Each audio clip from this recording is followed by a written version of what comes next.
Hey guys, it's Yasmeen here, your Welfare and International Officer, and this week is our International Festival.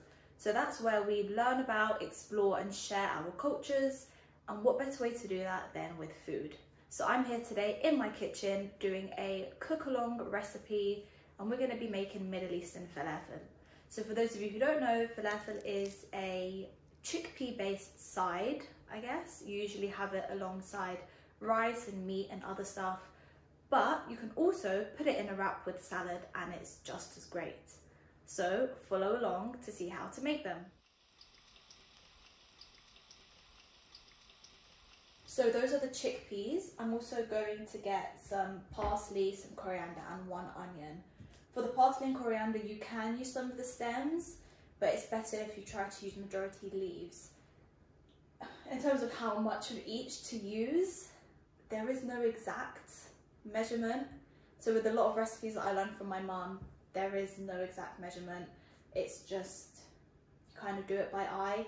But if you look, I can just about pick this up with my hand, and I've got quite small hands, so yeah, this should be enough parsley, and then a 1-to-1 ratio parsley, coriander.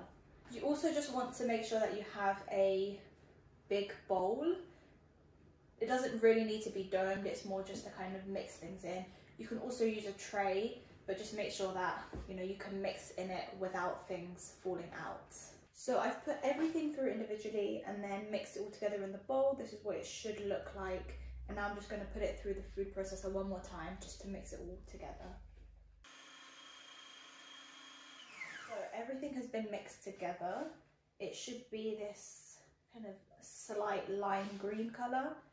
A tip to make sure that it doesn't get too green is when you do mix all your ingredients together, don't mix all of the coriander and parsley in one go. Add it incrementally until you get this nice green colour, because sometimes some parsley and coriander can be greener than others. So depending on how kind of strong the colour is, you'll get a stronger green colour and a stronger flavour. So just add it in bit by bit until you get a nice kind of beigey green creamy colour.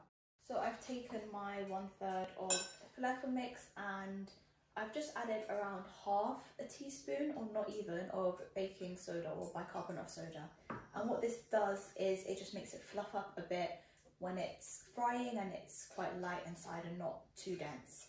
You don't want to add too much, because if you do, it's going to add flavour, bad flavour, to the falafel, and it's also going to make them rise too much. So just about half a teaspoon to this amount. Obviously, if you're making more than this, then do a bit more than half a teaspoon.